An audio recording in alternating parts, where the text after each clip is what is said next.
welcome to Seafood Matters podcast, the voice of the UK seafood industry. I'm your host, Jim Cowie. In this episode, I will be talking with Jacqueline O'Donnell. Jacqueline is a well-known personality on both television and radio, ex-restaurant owner, and a real dear friend of mine. We will be chatting about how we can get more chefs and housewives using more of the lesser-known fish species. Thanks very much for having me on, Jim. It's lovely to speak to you as ever. I am Jak O'Donnell. I have been in this industry for, 35 years or something like that now. I had two restaurants in Glasgow for 25 of those years. And I've recently stepped back from the restaurant world just to focus a wee bit more on having a wee bit more time to myself, but still cooking because that's my passion, and encouraging the next generation of chefs as and where I can, and promoting great Scottish food. Always, that just comes naturally, I guess. But I think that's about all I need to say. That's not even going through half of it. You've been so successful in television appearances and competitions. Mm-hmm. I think you've had a wonderful career. Mm-hmm. I've been very, very fortunate, Jim, that I guess sometimes you say you've got a good face for radio, but it turns out I was quite good on TV as well. I still work with BBC Radio Scotland and had a few programmes with Scottish television, and then Great British Menu a couple of years. So I tend to skip past all of those bits because I always feel as though I'm bragging, but like you say, it's all part of me. It's something you should be bragging about. Tell us about the Great British Menu. That must have been really exciting. Or nervous, or tell me. Oh, it was so good. You know, Great British Menu, you don't apply, you're asked to be on. So I was the first female ever to represent Scotland on Great British Menu and BBC Two. And naively, I went down thinking it was for D-Day celebrations for the 70th centenary. So I thought it was all about the veterans, but actually it's a competition in the bottom line. And when I used to compete when I was younger, I came away from it all thinking it's not always about food. And you know, it wasn't any better in my early 40s that when you go down to Great British Menu, it is ultimately a competition. But I managed to get through despite, you know, various hurdles along the way and get through to the final. And it was quite a close finish. But such a great experience, and good for the industry and good for chefs to see and aspire to go to these levels of competing as opposed to just their sort of nationwide Scot Hot or something. And then I was asked back again, and it was for the centenary of the WI, and that was great fun. Actually, thoroughly enjoyed that one, and hearing all about sort of every corner of Scotland and what the WI did for the community, or SWRI as far as we were concerned. Not that I was allowed to say SWRI because they dropped the Scottish bit by the time I was filming for that one, so it was only known as the Women's Institute. But nonetheless, it was a great institute, and where a lot of people learned something and passed something on. So it was good to be able to give something back to them, and lots of stories in between times. So that was a good one. And again, up to the final, and pipped at the post in the fish course both times. So, makes good TV, Jim. That's what it is. I thought it was a great idea with the Great British Menu when you actually took the dishes and put them on your restaurant menu. That must have been popular. It was, you know, I had no idea. Obviously, it's quite a chefy programme, the Great British Menu, but actually so much more of the public watched it maybe to get a real idea of what chefs were like, and we then ran the Great British menu on, and the people that would travel up and down the country, excuse me, just to taste what they had watched on TV was actually great for business. So it was very nice for them to get a taste of something that had been in a competition and quite a high profile program, and for me to put it out in the restaurant, and it's not just all work for a sort of TV production type. You were having to do it in real time to get it out to the customers. Yeah, yeah. It's funny you brought back long distant memories there when you're talking about SWRI, because I remember as a kid. Now I'm in my 70s, so it's a long time ago, 60 odd years ago. But my mother was in the SWRI, and as a kid, I remember one night in the house saying, "Mom, what does SWRI mean?" And my father came up with with the answer, "Silly woman running idle." Maybe that's why they dropped the S and the RI. Oh, jeez, oh. I'm sure he did get battered with a rolling pin. Had your mum heard your father saying that? She had heard loud and clear. Oh, did you? Oh, my goodness. My father was never My father was never one for whispering or talking behind. He had no filters, just you got it Right, I straight. just straight in there. Very funny. That part of it was really nice. Actually, getting the village where I'm from in Glasgow had quite a big sort of rural support.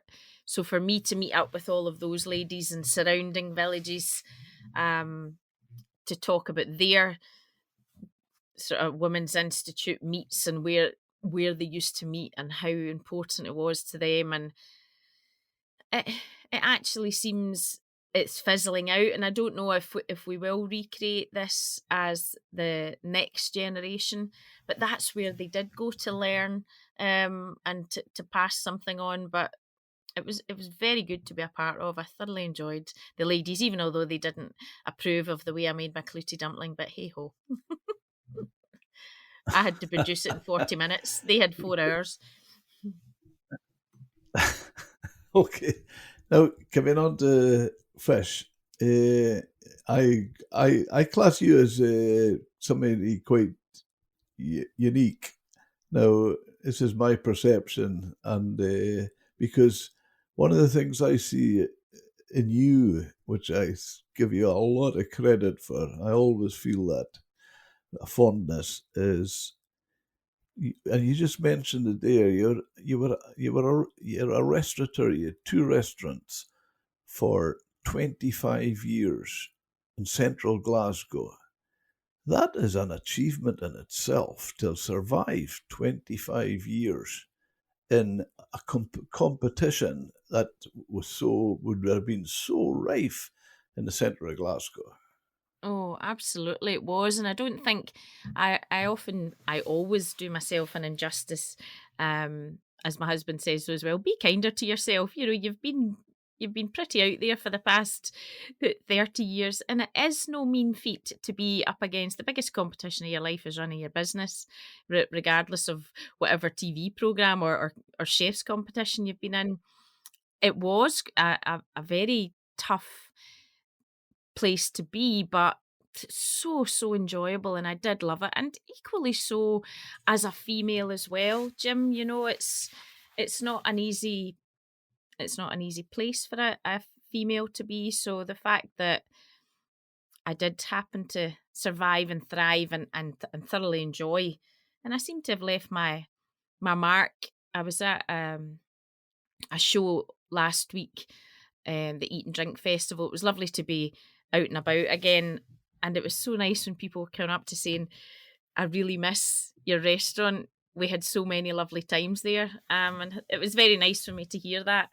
Obviously, we had sold up just before COVID, so it's as if the world's been shut for a couple of years and you've not seen anybody since then. So I've not got in touch with any old regulars. So they were all there at the weekend to come and visit various chefs doing their demonstrations. So it was nice to get told that I'm missed in town. So that was quite nice. I'm quite sure they meant it.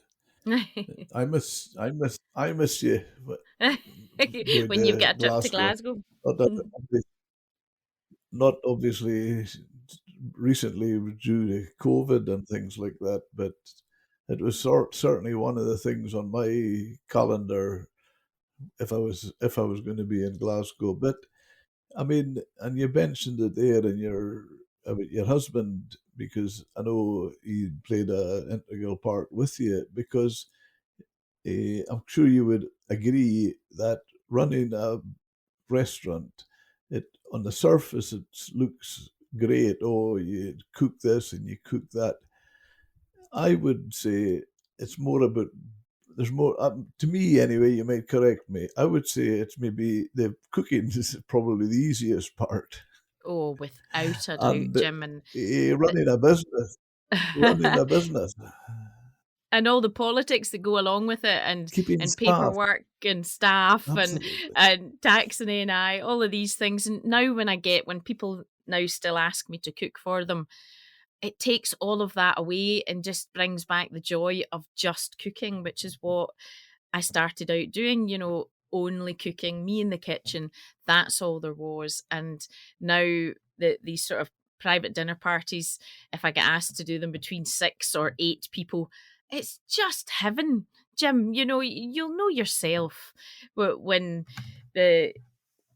you don't get to run the whole kitchen. You lose that wee part of knowing exactly what's going on in every single section, whereas it's just you in the kitchen doing a table for 6 or 8. It's lovely. These are the nice bits that have come out of it. Been back to just cooking small amounts. But also there's a balance. Absolutely, but also there's a balance sheet and a profit and loss account that an accountant wants to Oh see, yeah. that you have to satisfy him. Oh, And you have absolutely. a front of house situation where you've got some. I've seen it in the captain's galley where Mary would, somebody would come in and they were so prickly and awkward to deal with. And by the time they were going out the door, they were, bye, thank you very much, Mary. Friends for life. And I just couldn't. I couldn't do that. No, I think it takes a special person to be out the front as well. And your Mary Absolutely, seems to do totally. it. So, she, it's funny. She was a nurse. She was a qualified nurse, and that was her that was her love. Just being a nurse, the caring profession, as they call it. And I quite often said to people, well, hopefully coming to the captain's galley, hopefully you'll have a really nice experience and you'll have a lovely meal. But if the meal isn't just 100, you are guaranteed to be nursed and mothered. Ah, yeah. Definitely. But going on to fish, we're on a tangent here. Jacqueline, here's a situation. I've tried so hard to think, how can we get the public and chefs eating different species, the more lesser known species. I think it is so important to even to the point fish stock conservation, because if the fishermen were meeting their expenses and getting their crews getting a good income, a decent income from, and getting more out of the other lesser known species on the market, getting a bigger price for them, it means that they don't have to hit cod and haddock in the main species quite as hard. So it's got a win-win. apart from the fact that it's got a wonderful eating experience. And, I was in a situation this week where I just thought it absolutely just speaks everything I'm saying and thinking about. That's it in a nutshell. I'll tell you, a really good friend of mine, Peter Lovey, he's got one of the newest boats in the Scottish fleet, one of the biggest as well. He showed me round the boat, an amazing, absolutely state of the art, amazing fishing boat. Now, he was in landing in Scrabster, and he had so much, a percentage of his catch going on the local market. Now, it was about a quarter, probably just near enough, a quarter of his fish was going in the local market. Mm-hmm. And everything else was getting trucked, sold private, trucked abroad. Mm. Now, need I say, what was going on the local market was cod, haddock, whiting, every fish you know and people know. Cod, haddock, whiting, plaice, lemon sole, all that sort of things. All the usuals. And yet there was amazing quality. He had been in what we call the shallow water and the deep water edge on the Atlantic, as you go into the deeper waters of the Atlantic, and some of the deep water species. And they were all getting trucked to France. And I thought, that just typifies what's going on in the country. And we need to unless we have chefs on TV or radio, or the prominent people that Joe Public watch, or fishmongers pushing what these lesser known species are, then they're not going to take it. There's many a programme been on. Hugh Fearnley-Whittingstall did it. I'm sure Jamie did it as well, with a couple of different lesser known species, but trying to get Joe Public to try it. And I think almost it has to be that we have to, as the chefs, use these species, get them in a great dish and get people talking about it. There can be such a revolution from one or two people that are crusading for, it's got to be for the fishermen, for the fish stocks, everything positively to slant towards using other fish. So why is that hamster wheel not moving yet? It's not reaching the big cities, but it's reaching all of Europe. It's reaching anywhere in France where they're more than happy to take the Megrim soles, or what was the one that you'd caught the other week that you did a post on? It wasn't catfish. There was a name. Grenadier. I was going to say Grenadier, but that's the name of a new car coming out of France. And I thought, I've got that mixed up. No, and the fillet is just outstanding. No, the point I made in the post is you can't judge a book by looking at the cover. Mm-hmm. But that message isn't coming across. Obviously, I look at everything that you say, and even when I speak to my fishmonger, who I'm just back from 2 minutes ago, to say, can you get me this? And I would need to be buying a sort of a 20 kilo mixed box of mixed fish to be able to try different fishes without knowing what they were. So I don't know, is it something that we could focus on one type, like this Grenadier, or was it Tusk? Was that not another one that you had a month ago we were talking about? But we need to focus on maybe a name of one type of fish that we can get so that the Joe public will buy it. It's got to be in the supermarkets. They've got to be able to find it. Maybe not supermarkets, but fishmongers, or being able to buy it online. What do you think? I was greatly taken with your comment there. I think that is a fantastic idea to maybe just to get it in people's sitting rooms by the television, and maybe get some of the cooking programs on television using it to let people know about it. I think that's a fantastic idea, because sometimes when I'm cooking it in the restaurant and I go round the tables and they say, "Oh, that was lovely. I've never heard of that before. I've never heard." And I just wonder to myself, the different agencies, there's Seafood Scotland, Seafish, Yeah. different people who are, I mean, I just wonder, where are they? What are they doing? Because I'm quite sure they're working hard and doing a great job, but where are they doing it? If it's exporting fish, well, I mean, I was doing an interview yesterday with Jimmy Buchan, and as he rightly says, there's a colossal market, domestic market in the UK that we need to tap And into.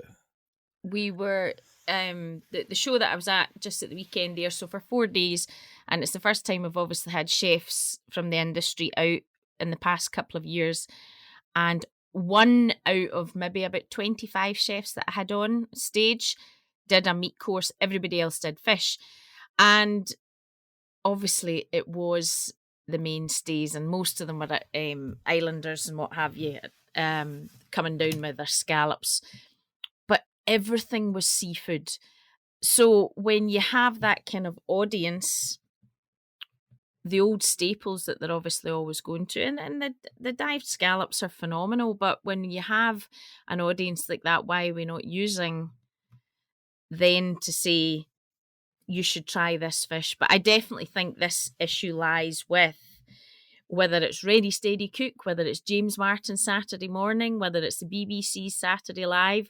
I think there needs to be, I'm sure we've mentioned this before, Jim, that who do we speak to get onto these programs to talk about this fish and to do a dish with this fish that then the public can say, well, where can I get that?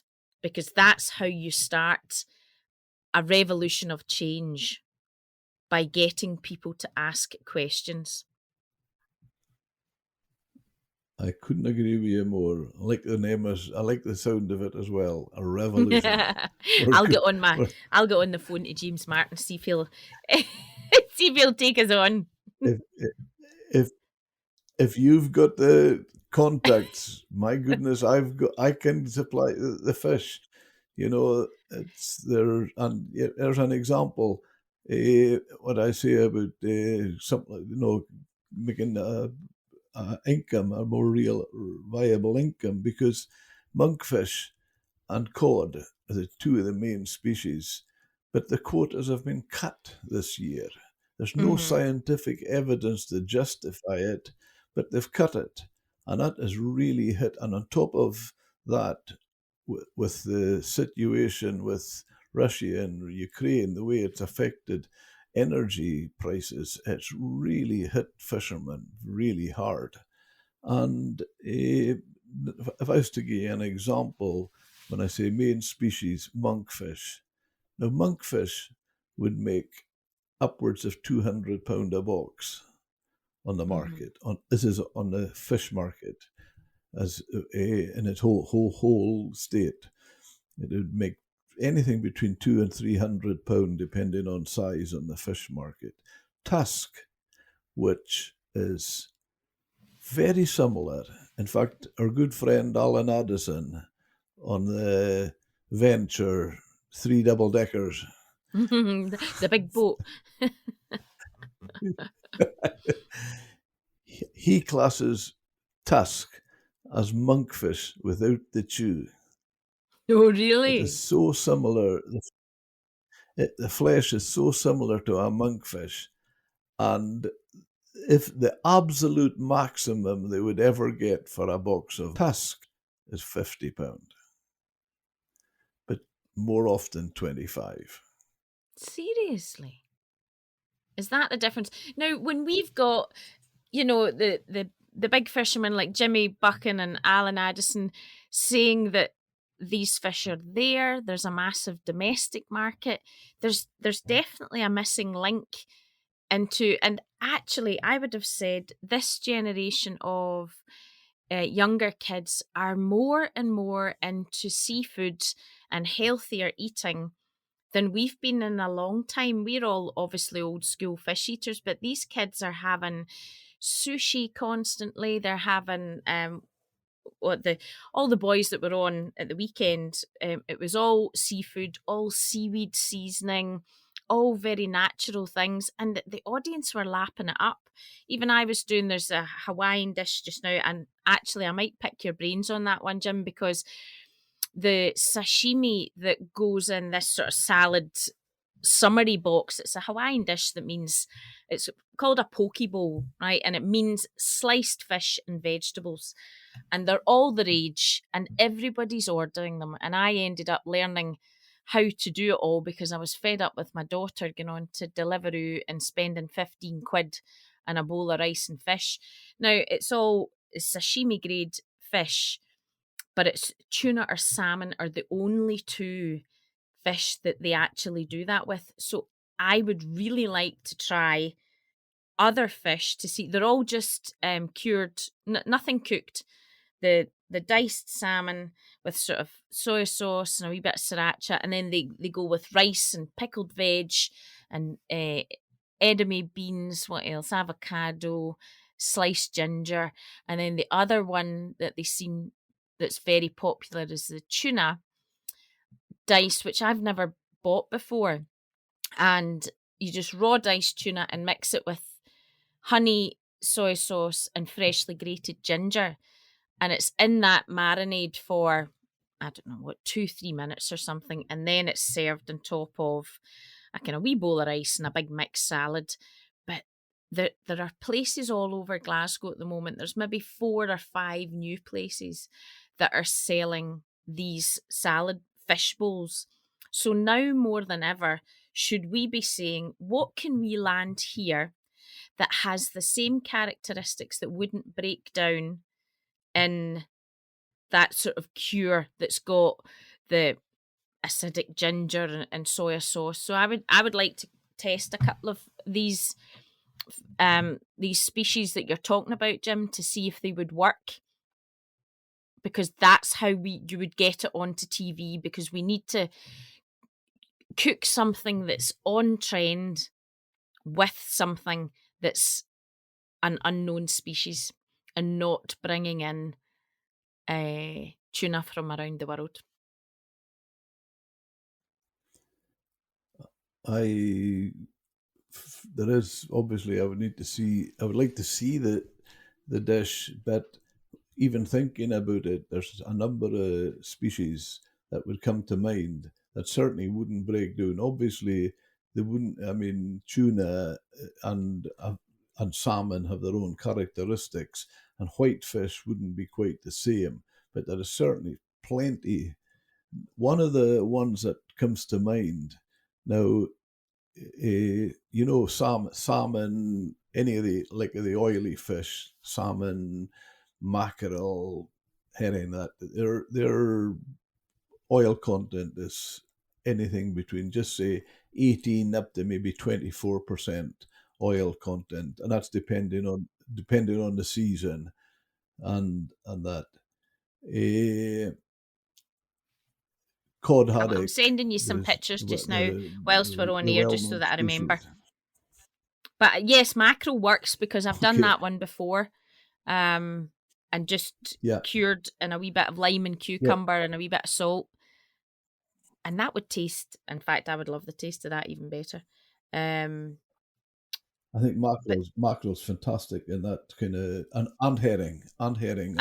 Yeah. Problem with all the herring, but also, as I was saying with the mackerel, salmon oil content. You go down to cod and haddock, the well-known species like and whiting and that. They're maybe 4-5%, much lower as far as the oil content is concerned. One of the species, and I'm sure if you're following me on Instagram, you would have seen me use it. It's called redfish. Right. Now, redfish is that's what it's called. That's its name. In this country, it's called a redfish. In Right. Canada, North America, Iceland, that countries, it's called ocean perch. Right. Okay.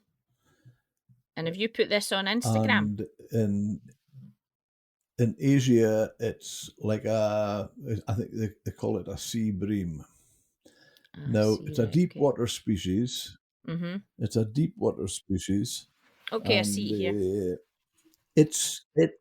it's coming in with a oil content, something like in between 11, 12. Okay. A texture like no other that I've ever come across. Oh, really? It's an amazing texture and such a strong muscle on it. If I was to tell you, I'm going to try to. We're sending photos to each other here, and We're supposed to be recording a podcast, and we're sending pictures of fish. if I was to tell you, the muscle of it is so strong. You know, when I put it on the griddle, I kid you not, I have my full strength. I've got my fish, the spatula on the fillet, holding it down with all my weight on it. The spatula's bending, holding it down. It is really? such a strong muscle. And what sort of weights on these fish? It would hurl. Pardon? What sort of weight? Well, it's they're dependent on size. They're catching all different sizes, so the fishermen grade by all this fish by size. I think that would go fantastic, really fantastic. It's got quite a unique texture, and it's got a lot of flavour. I think blue ling, which is another deep water species, it's like white ling. Well, blue ling is deep water. Now I'm talking about now boats fishing, whereas you're 80 to 100, 120 fathom. That's fathom 6 foot. A fathom 6 feet. Fishermen always talk in fathoms. Right. Okay. The depth of water they catch, they're cod and haddock. For blue ling, there could be anything from 3, 4, 5 up to 600 fathom. Oh wow! It's so it's just the bigger boats that are, but it's brilliant because it's getting that bigger boats away out in the deep water and less pressure on more opportunity for the smaller boats in the shallower water. So it's got so many benefits. Well, for the environment, for the fish stock. Yeah. Well, it makes sense to be able to use them. I'm going to actually speak to the fishmonger after this and see if he can get me some to try, because I definitely think if that works, it would work for everybody. If he doesn't get them for you, just tell him if he doesn't get them for you, you know a friend who can. Aye, I've got someone in the know. No, not in the know, just somebody who can get them for you. But I don't know. I don't think we need to worry about mentioning names. You've talked about using Bernard Corrigan. I mean, he's a very well reputable fishmonger, fish merchant, and my goodness, I can remember driving the fish lorry to Glasgow. Well, I'm 72 now, and I was 19 then. So, Do and the he was a maths. big Yep, 50 odd years buyer ago. of yeah.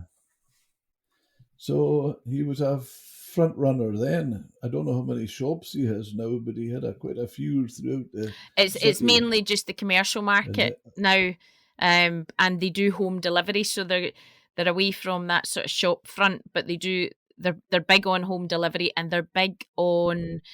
There's a lot of sort of domestic people cooking, and putting it on social media, a bit like how you are, and those photographs that I've just sent you of this fish and vegetable plate. That's the kind of thing that people are wanting to cook at home, and especially coming up to the summer. There's seaweed, and even the boys that were cooking at the weekend were all using seaweed for seasoning, for their stocks, for paste that they were making to serve with stuff. It was so inspirational watching these guys, but again, they were using the high end cuts of the scallop and sort of langoustine, oyster, all that high end. But what we are trying to do is encourage people to take the lesser known species and be able to create a dish, because those hand dived scallops from Orkney or whatever, they're not reachable for everybody. So they're not going to have that for their tea on a Wednesday night, are they? Whereas if they can source the red fish, and we can do something with that, or the grenadier, or the tusk, or the blue ling, then surely amongst government guidelines, we'd all be able to eat a whole lot more fish if it was a lot more accessible. Jacqueline, you mentioned inaccessibility of the Orkney hand-dived scallops. Why has it got to be hand-dived? Well, Do you know, in the industry, do you know a fact? Dredged scallops are more sustainable than hand-dived. seriously. Well, that's not what we get Seriously. told when you're, I don't know, as a chef. That's right. It's got that. I know, because it's Stigma very attached good to it. Mm-hmm. marketing. It's not.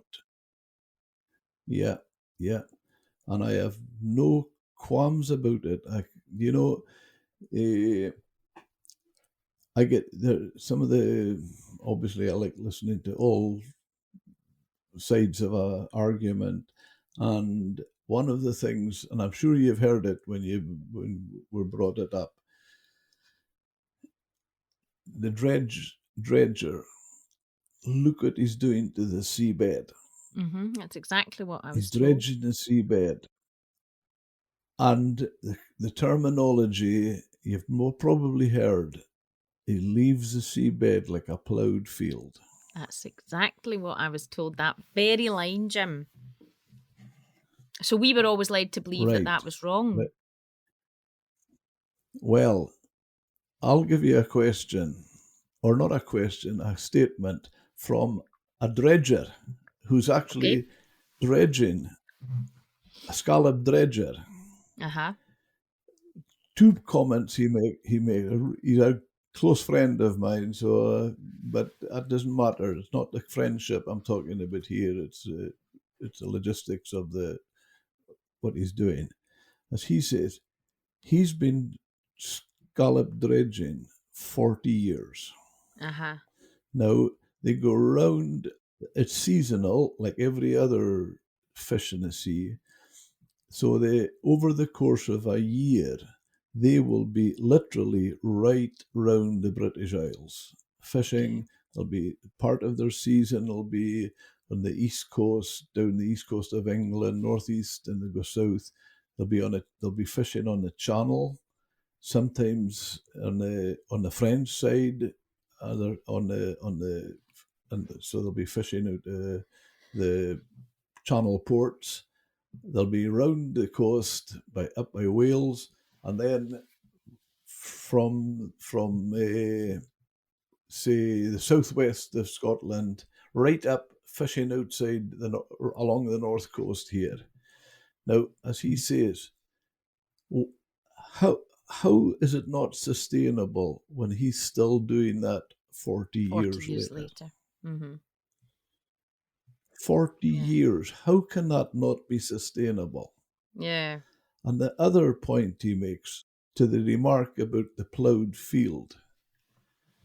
What does a field look like if a farmer doesn't plough it? That's a good one. He maintains underwater the same way that a farmer obviously maintains on land by looking after the beds. Well, it's the same.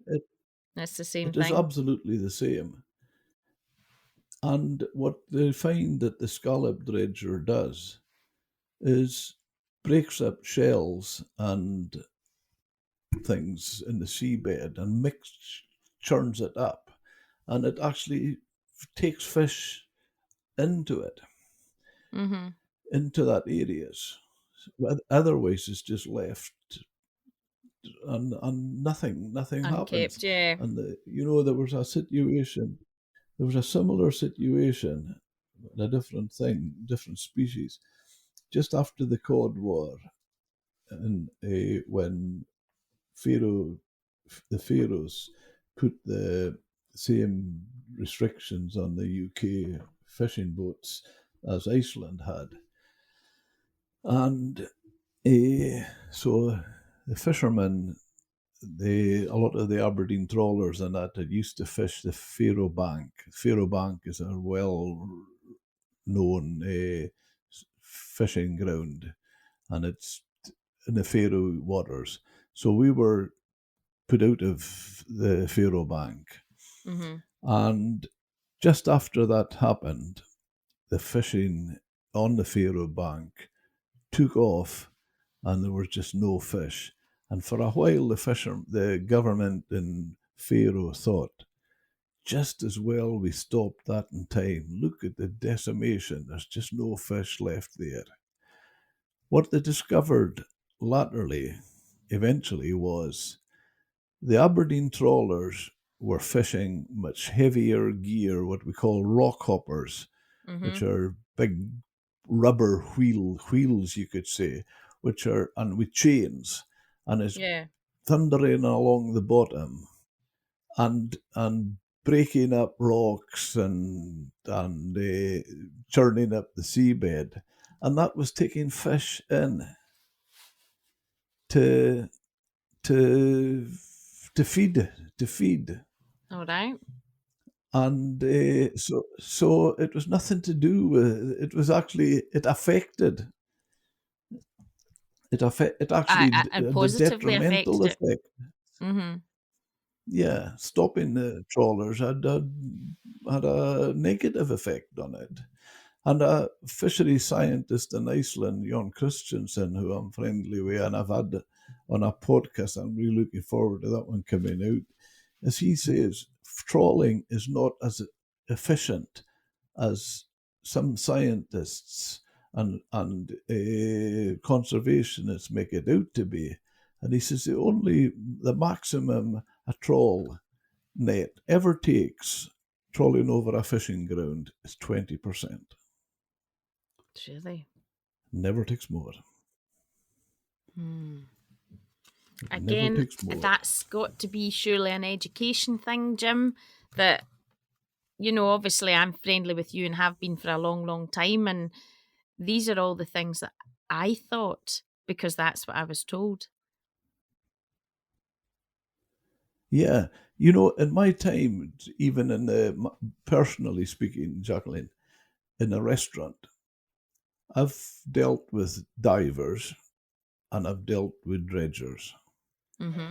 And I found I have never had an undersized scallop. Now there's a minimum size, minimum legal size that they're allowed to land. Mm-hmm. Now I've had them, been offered them from divers, because when they're diving, it's up to how, there's there's every walk of life in any profession or what.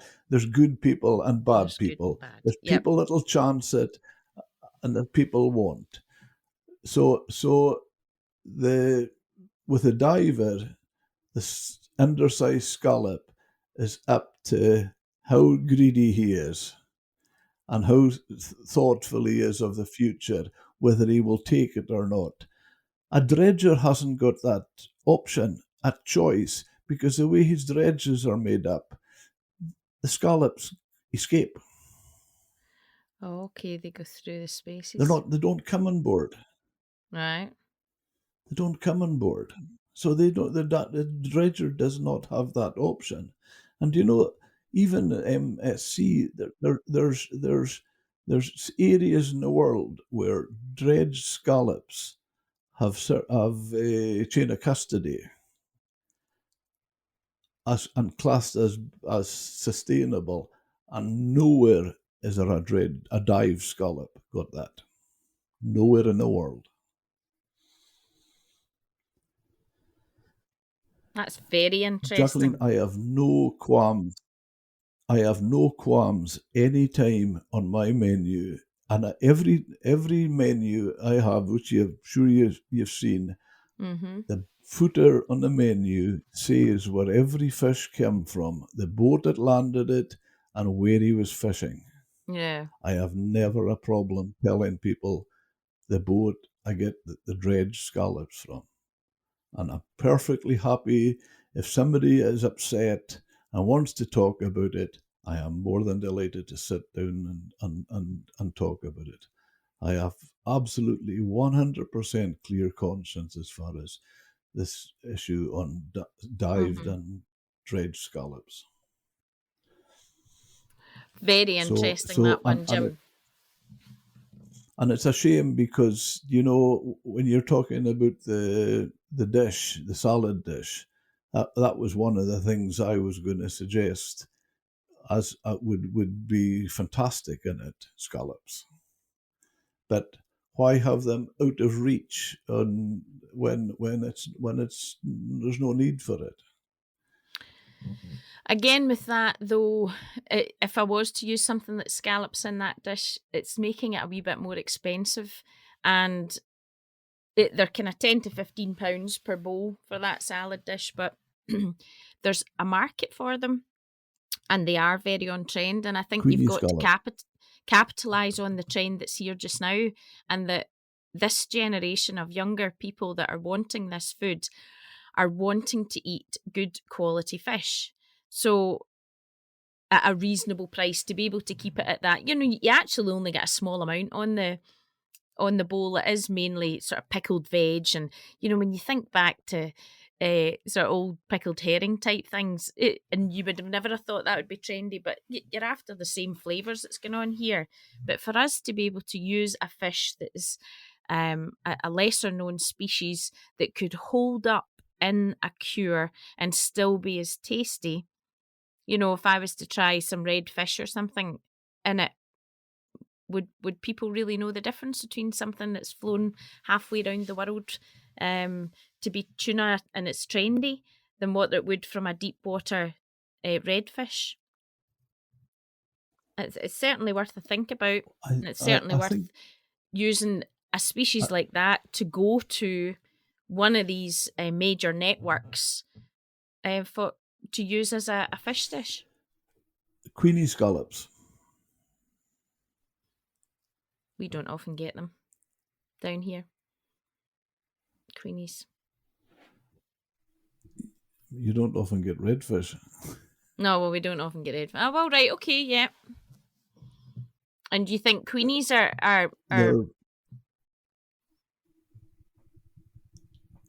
more sustainable, amazing. they're as sustainable. There's a big fishery of Queenie scallops around the Scottish coast. Right. My list is getting bigger, I'm sure Jim. John King Seafood.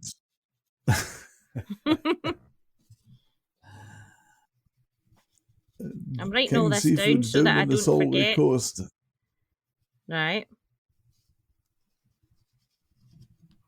I'm sure he would help you out there. But, there is a big fishery of... there's at certain times of the year, there's a big fishing of Queenie scallops in the Shetlands. Right.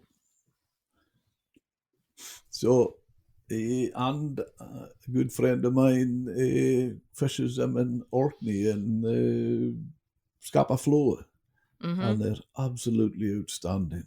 Are they? There's a Hume's smokery in Orkney. He's a guy, he used to be on board the Alscare fishing boat. He is now gone ashore and he's got his own business doing smoking. He smokes mussels, which I also think would be a fantastic product in that salad. But also he smokes Queenie scallops, and they're just absolutely incredible. Oh, are they? Right. I think we have to have an honesty about things like this as well, I often feel. And there's an example of what I'm getting at and what you're asking. We had there was a factory in Thurso set up, and it was a joint venture between people from the UK and Japanese people. And the Japanese used to come to the captain's galley a lot. They're great customers. And they asked me to start to do a sashimi course as an intermediate because I loved oysters, lobster, langoustines, loved all that sort of stuff. And so we had the langoustines and oysters as to start the meal in. And then before they went on to the lobster, they asked me would I do sashimi. And I just loved the idea of it. And it's something I always wanted to do. So I said to them, I says, look, I'll be perfectly honest with you. I says, you're a good customer. We're a small business, and you're really good customers of ours. And I said, I says, you're used to getting the best sashimi in the top restaurants in Tokyo, London, you name it. I said, if I mess it up and I'm going to upset you, and I've lost good business. And the wee Japanese guy walked up to me, put his hand on my shoulder and says, Jim, he says, you got it wrong. He says, the best sashimi is not how close you are to the centre of London or Tokyo. He said, it's right here in Scrabster where you get the freshest fish. So I said, wow, that's wonderful. I love it. I says, it's something I've always wanted to do, but I just did not want to upset you. So we started doing it, and he came up to me after a few times and said, look, this is getting really good and we're really pleased with it. But he says, there's something we would just like to ask you to add to it. And I says, okay, what you got in mind? He says, well, one of the core elements central to sashimi is tuna. And he says, I would really like you to introduce tuna into the sashimi. And I said, look, I'm sorry. I says, I've got a real problem with that. I'm sorry. He says, a real problem? He says, why? He says, there's tuna landed all over the world. I said, exactly. It's all over the world. I said, but none of it has landed in Scrabster. Yeah. This is, there's no tuna landed in Scrabster. So I'm really sorry. he wouldn't do it. can't do that. And do you know what his reply to me was? He says, Jim, that is one of the best answers I've had in any restaurant I've been in.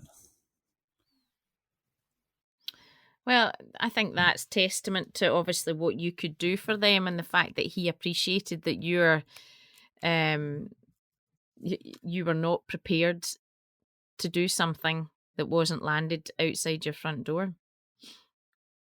But I think that's one of the messages that we would have to get across, because it is an integral part of this style of eating. But if this style of eating is what is getting all the youngsters and this younger generation looking for this type of dish, what can we put in it that will produce the same sort of taste or just structure that it would hold together? I don't think ultimately when you have that sort of sashimi that's mixed with the soy or the fresh ginger or wasabi, whatever, you're not actually tasting the tuna, as far as I'm concerned.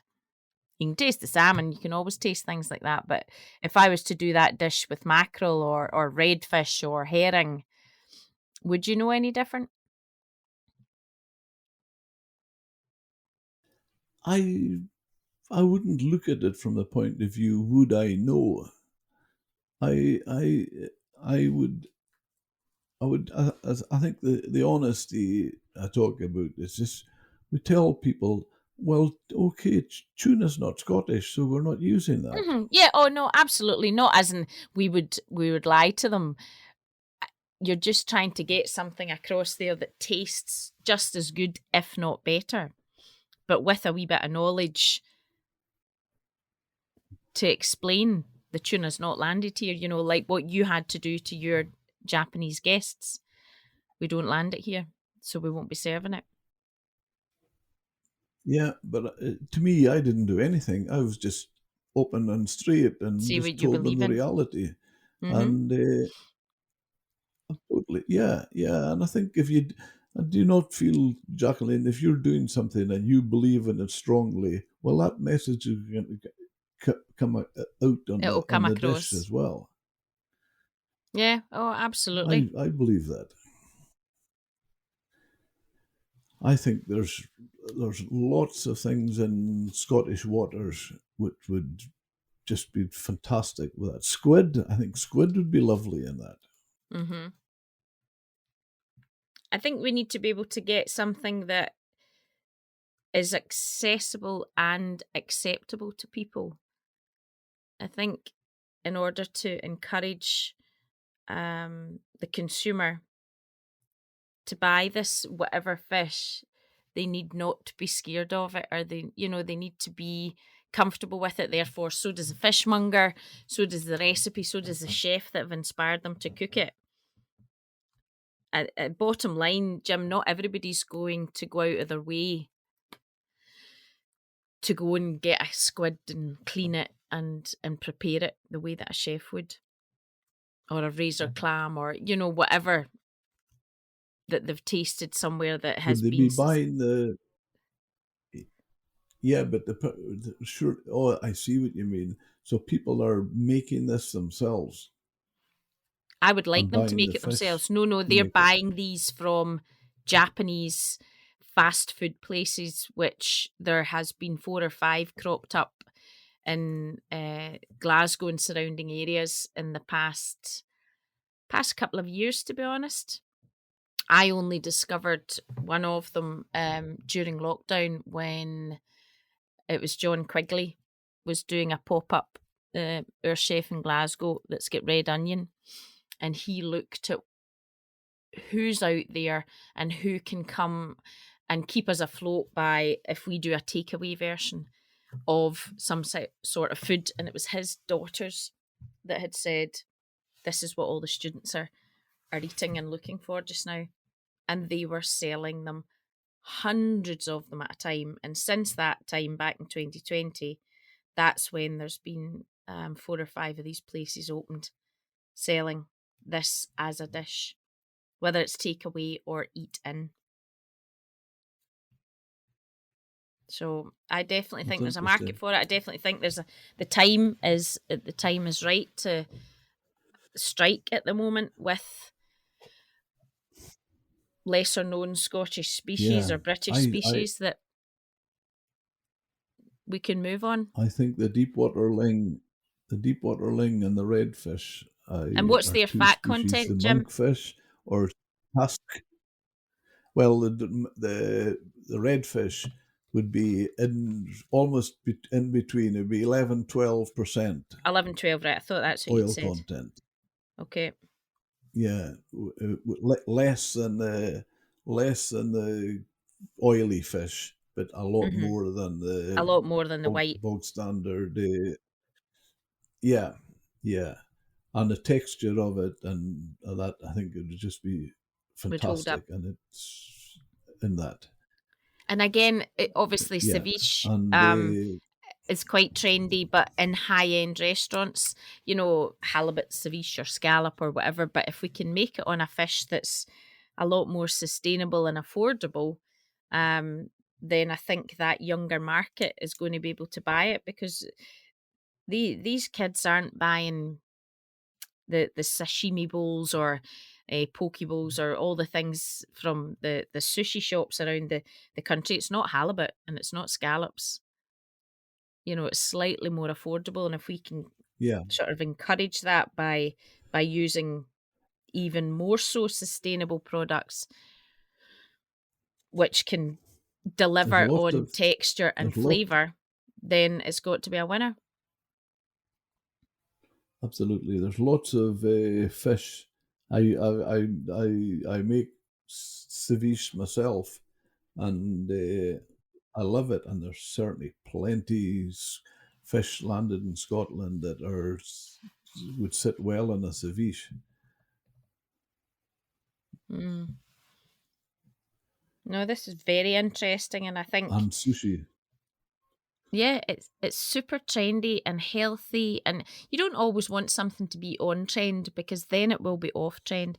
But if if you can deliver on the health aspects of it all, the clean eating style of it, the the not high fat, and loads of additions to make it taste nice, it's all pretty much raw on that plate, and it tastes amazing. Yeah, yeah. I can see it. I can visualize it, and I think I would love to try it myself. I think it's a fantastic idea, but definitely there's I would be interested to take it further with you and work at it, Yeah, and absolutely, Jim. I would like to get them. sort of pick your brains about that one, and see what we could use. I'll try a couple of fish and see how they work. And I think Yeah, even the fitness industry, everybody is looking for that. Everyone seems to have busier lifestyles right now, and they're more than happy to pay for food as long as it's got good protein content, low fat content, good sort of clean eating, healthy, a great plate with, good carbohydrates. And this is what they're all looking for in that sort of industry. And especially with, the amount of allergens that people have nowadays, the cleaner we can get with the food, the less chance they're going to have hidden ingredients that is hidden in most other takeaway foods. If this is what people are looking for, then it's definitely the time to be getting out there with it. I think it's exciting and fantastic, and just exactly what the podcast to be about. How do we get people eating more of the lesser known species? I think exactly that's what one answer is in your salad bowl. Fantastic Quite and super exciting, yeah. healthy, And super super healthy. Yes, healthy. absolutely. And I mean, I class, some people don't like the term, but I was speaking to one of our customers and he was raving so much about the redfish, and I was explaining the breakdown with the oil content and stuff like that. And I says it's in superfood category. And that's what they're all after. And Something that comes under the superfood category. and you look at, I mean, you look at all the minerals, essential minerals that our body needs. We don't get them now under modern farming because they're reared so quickly. There's no minerals left in Yeah, them. and there's not But any when time. you look at an oyster, the zinc content in an oyster and the iron content and other essential minerals and mussels and crab, and But it's even just down to they're just the seaweed, Jim, they were talking about a couple of seaweed farms that were up in the, one of them certainly was in Ardnamurchan coast, and they were giving it to Colin Nicholson. He's in Mingari Castle, and he's developed all these sort of seaweed recipes to utilise the seaweed that the guys are giving him. And one of them was, now I buy a lot of nori, that sort of seaweed wrap for the sushi. And he's using overcooked rice and sugar kelp that he boils together, and then he blitzes it to a paste and spreads it on a silpat mat, and he dries it out overnight and then reconstitutes it into a seaweed cracker. I've never tasted anything like it. There was no seasoning, there was nothing. And we had it with the ceviche of scallop, I think is what he had. And what a dish, and this was seaweed from Ardnamurchan, overcooked rice, and I'm making it sound as if it's as easy as anything. It obviously took him a while to develop. And we had Graham Cheevers, the new boy in Glasgow, and everything he seasoned on his plate was sea herbs or herbs that he had grown with no salt, no peppers, no nothing. It was all seaweed broth. It was all good fresh Scottish fish, and with the sort of twist on seaweed coming alongside it to give you that taste of the sea. Now, if that's what the guys at the front end of cooking, as far as I'm concerned, are cooking in their restaurants, that's what the public are it's starting to have a ripple effect that this is what people are after. Really good, clean, tasting, whole foods that taste of the sea, not the taste of creamy and butter sauces. They're wanting something that's super healthy and light and good for you to eat and full of all the minerals and vitamins that are often lost. I think we are approaching a generation of healthier people and people looking for something healthier. So I think this is quite exciting, Jim. We've probably touched on something that you and I could talk about fish all day long, but when you start to say, well, let's try this and let's see where we can go with this. I did a podcast yesterday with a girl, the organisation called SAMS, SAMS, and she's based in Dunstaffanage laboratories down in near Oban, and it's all seaweed they're working with.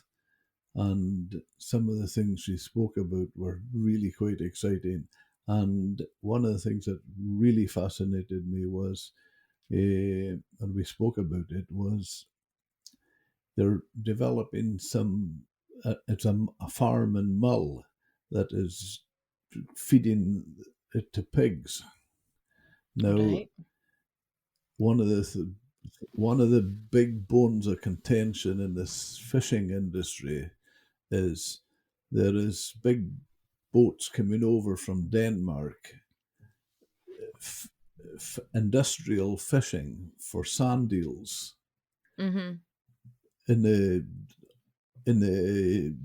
east coast, mostly down in the east coast of England, northeast of England, and up into Scotland, the industrial fishing for sand eels for the pig farms.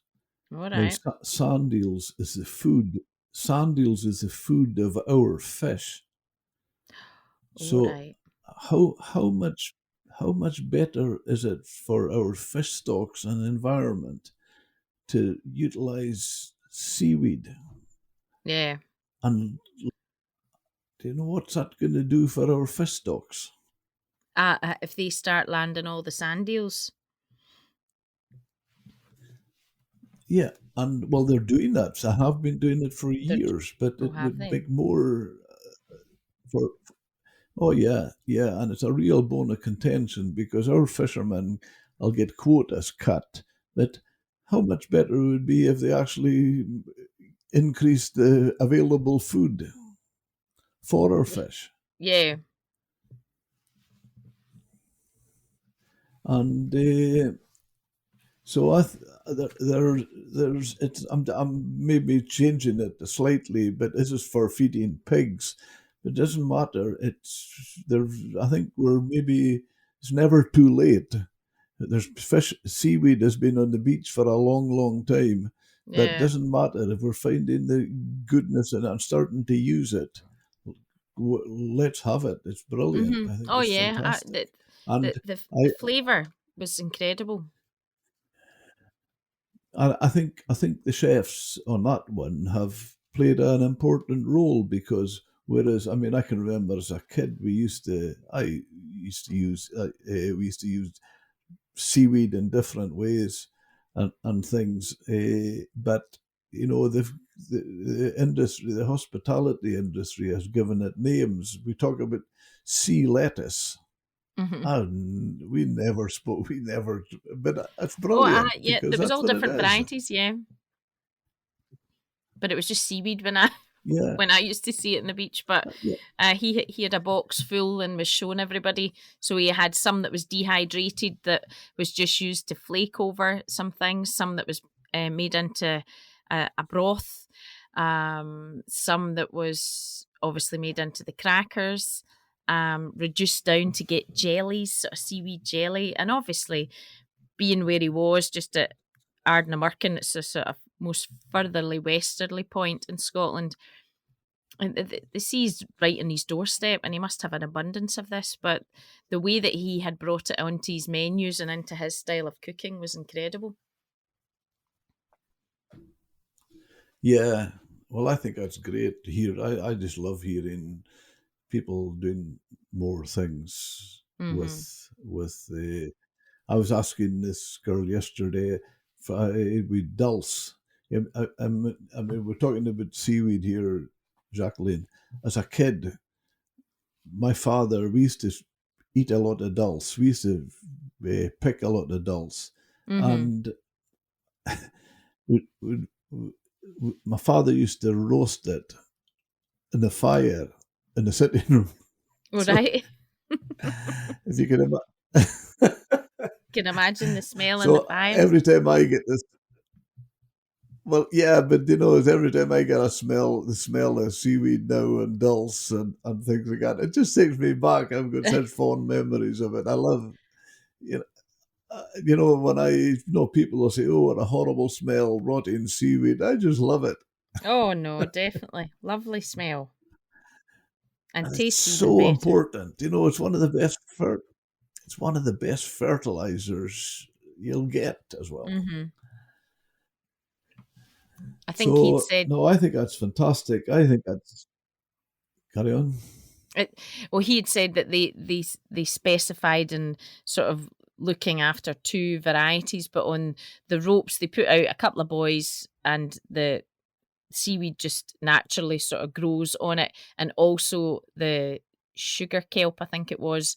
They hadn't intended on any of that growing there, but quite a lot of sugar kelp had come out of one of the ropes, so he had quite a few different varieties to show people what they looked like and the different ones that he done stuff with. And I just think all of this is a great education. And if this is what our young chefs are doing at the moment, and this is what the consumer is buying in restaurants, then this will be what they're looking for.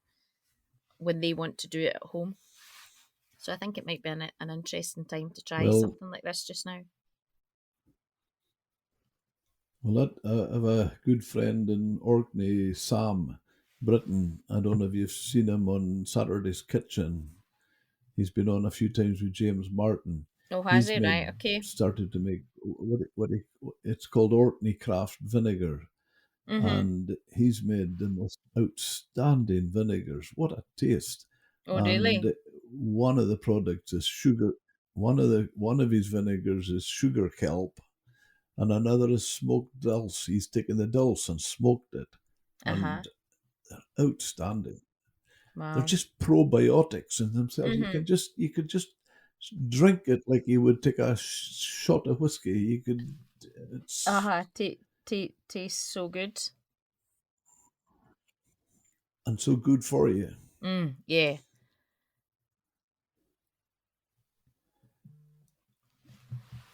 Jacqueline, this has been exciting and certainly something I'm looking forward to taking further.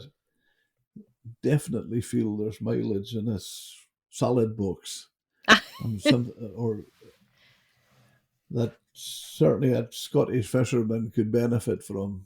And I think if anything that we can do to enhance that for the Scottish fishermen and indeed everyone's better health, future health, not so much,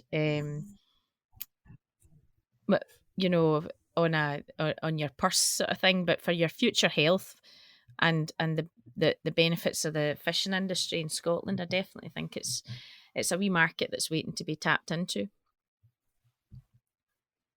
And I often hear people making the comment, "Oh, but all the fish is trucked to the continent. We can't get access to it." My answer to that is, all of 72 for 72 years, I've never met the fisherman ever who I heard saying, "No, you can't buy my fish." Exactly. Just ask them and they'll just take less to Europe. That's the way to do it. Exactly. It's certainly available. There's no question of that. It's available. You just need to ask. And it's in abundance, and there's a enormous variety, all different tastes, textures, you name it, for a ceviche, sashimi, or just cook it up and serve it up. Yeah. There's enough to There's enough for us to try it all, tastes, for all dishes. A comment I often make when I'm doing demos is there's don't stick with the one species. There's a fish for every dish and a dish for every season. Fish. I've heard you say that quite a few times, Chef. Oh dear, I'm repeating myself. No, I'm meaning in demos. I've heard you say that. Yeah. Okay. And it's very true. Thank you. No, you're being very kind. You've been too kind to me. I'm getting carried away here. Oh, jeez. That's a sure sign. When I come out to that one, I'm getting carried away. No, it's all good. It's all good. And at the end of the day, it's super healthy food for people. Yeah. And that's all we're after. And that's all everyone's after. Something really good to eat that tastes great and is good for their health too. I don't think that's too much to ask for. And we've got plenty of it, as you say. Jacqueline, I was just like the sort of close down, man. Just thank you so much for your input, and I've really, really enjoyed this conversation, as I always do. And you've given us something to look to, and almost like a challenge, and I'll, as far as any challenge I ever get, I just bring it on. Absolutely, and we can take this a wee bit further, which I would really like to do. Jim, and start seeing what can we do about this. So let's look into that. Yeah. Jib Corrigans and get them. I know. This. Going to text the young boy just now. Tell him, get me some of this. Here's my order. A kilo of blue ling, here's 2 my list of kilo fish I red need you to fish, get. and 2 kilos of tusk. Aye, exactly. No, it's landed and it's available. That's one thing I can guarantee you, Jack. Yes. But I'll certainly be more than happy to help access it as well. Yeah, that would be good. I mean, they're all on my menu. This week we'll have a halibut, Greenland halibut, not the white species, redfish, blue ling, tusk. That's all. That's all fish that's on our menu this week. Yeah, and it's what's been landed and it's in season. So it ticks every box. Yeah, and I'm excited about. And we have. I'll tell you what. There's nobody saying I'm not having that. Sorry, there's none of it goes in the bin. Mm-hmm. It's just. They're all quite happy to have it. I just feel it. And I just feel a wee bit sad at times because I know it's going to happen each table I go to. It's just I never heard of this before. That's exactly what they'll say. And, yeah, rather than think, oh great, we've thumbs up for the captain's galley. I don't look at it that way. I feel actually quite disappointed as an industry at large that people are saying that. Why? Yeah. Why? Where why are when the there's so much of it being landed? Yeah. Yeah. Gee whiz. Well, here's hoping we can crusade, Jim. Okay. To make a difference. Absolutely. Yeah. Yeah. We'll have it then. We'll have you on Great British Menu again. With all my lesser known species, we'll have a programme on it in itself.